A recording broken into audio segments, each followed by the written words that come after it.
ओम।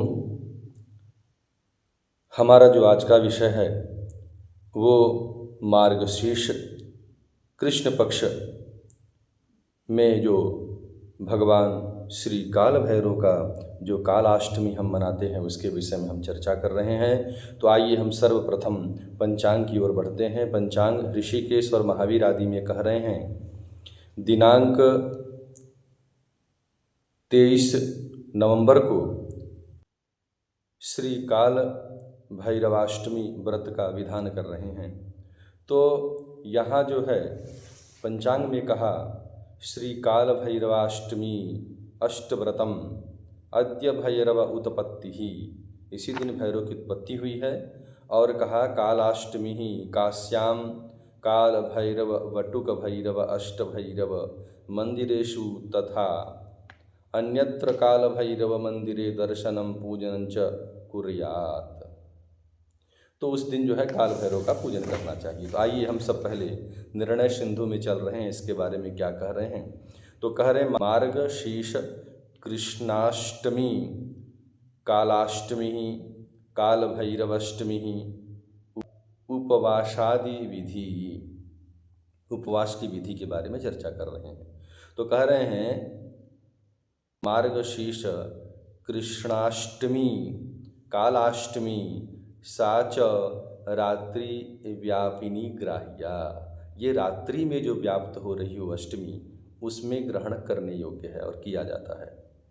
तो यहाँ पे कहा कि मार्गशीर्ष मास की कृष्ण पक्ष की अष्टमी को ही कालाष्टमी कहते हैं और उसी दिन मनाते हैं। और ये जो है वह रात्रि व्यापिनी ग्रहण करने को कहा है यहाँ पर। और आगे कह रहे हैं कि मार्गशीर्षा सीताष्टम्यां काल भैरव सन्निधौ उपोष्य जागरणं कुर्वन् सर्वपापैः प्रमुच्यते इति काशीखंडाद्रात्रि व्रतत्वावगतेः। यहाँ कह रहे हैं कि मार्गशीर्ष मास में कृष्ण पक्ष तिथि अष्टमी को काल भैरव के सन्निधि में उपवास कर जागरण करें तो सब पापों से मुक्त हो जाता है। और ऐसा काशी खंड में रात्रि व्रत को भगवान ने कहा है, ऐसा जानना चाहिए। आगे भी कह रहे हैं कि रुद्र व्रतेषु सर्वेषु कर्तव्या सम्मुखे तिथि इति ब्रह्म वै वर्ताच्च, कहा कि सब व्रतों में सम्मुखी तिथि ही ग्रहण करना चाहिए, ऐसा ब्रह्म वै वर्त पुराण में कहा है। आगे विशेष बात कह रहे हैं कि दीनद्वयेन सतो रात्रि व्याप्ता उत्तरैव भैरवोत्पत्तेः प्रदोषकालीन त्वादिति केचित् तन्न शिवरहस्ये मध्याह्ने भैरवोत्पत्तेः श्रवणात् तथा च तत्रैव। कह रहे हैं कि दोनों दिन अंशतः रात्रि व्यापनी हो तो उत्तरा का ही ग्रहण करना चाहिए। तो और आगे कहा कि भैरव की उत्पत्ति का काल प्रदोष काल है, यह ठीक नहीं है। आगे कह दिए शिव रहस्य में भी कहा कि मध्याह्न काल जन्माष्टमी आदि में तो निशीथ व्यापनी ग्रहण करते हैं, उसी तरीके से न कि जन्म काल को। और आगे कह रहे हैं इसीलिए याम चतुष्टय पूजा संध्या पूजा आदि कर्म काल से रात्रि व्यापनी अंगीकार कर मध्याह्न व्यापनी को त्यागने को कहा है। तो भैरव उत्पत्ति सुना है, भैरव उत्पत्ति कहा है। आगे इन्होंने कह दिया कि नित्य यात्रादिकं कृत्वा मध्याह्ने संस्थिते रवौ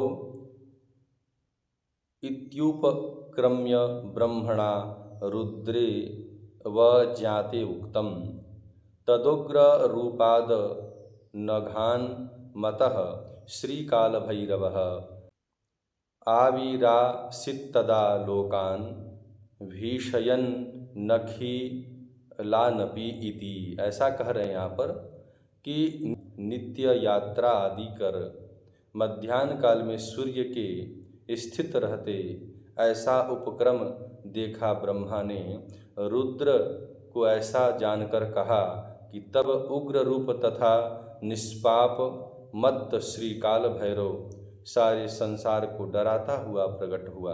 ऐसा ब्रह्मा ने कहा।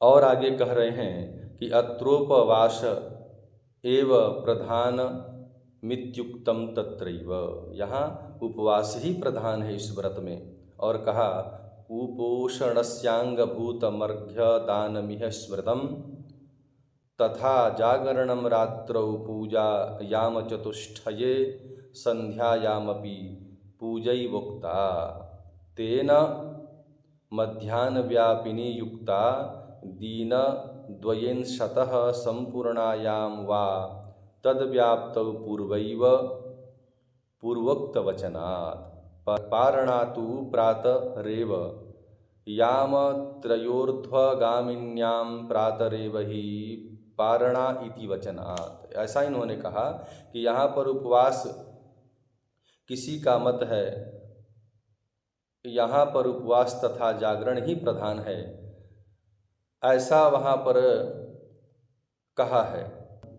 यहाँ पर उपवास का अंगभूत अर्घ दान ही कहा है और जागरण तथा रात में 4 पहर की पूजा कही है, संध्या में भी पूजा कही है। दोनों दिन किसी अंश में संपूर्ण व्यापनी या संपूर्णता में उसकी व्याप्ति हो रही हो तो पूर्वा का ही ग्रहण करना चाहिए, पूर्वोक्त वचन है ऐसा। और पारणा तो प्रातः काल ही होता है, 3 प्रहर से अधिक गामनी हो तो प्रातः काल ही पारणा करें, ऐसा वचन है। तो काल भैरव जो है सिद्धि के दाता हैं, संपूर्ण जीवन के ऐश्वर्यों को प्राप्त कराने वाले काल भैरव हैं। और काल भैरव तो जीवन में सुख और आनंद को देने वाले हैं। और सबसे बड़ी बात है कि जिनको काल भैरव से प्रेम हो गया उनके ऊपर महाकाली स्वयमेव प्रसन्न हो जाती हैं। तो इन्हीं शब्दों के साथ में हम अपने शब्दों को समाप्त करते हैं और आप सभी को काल भैरवाष्टमी की हार्दिक शुभकामनाएं। ओम।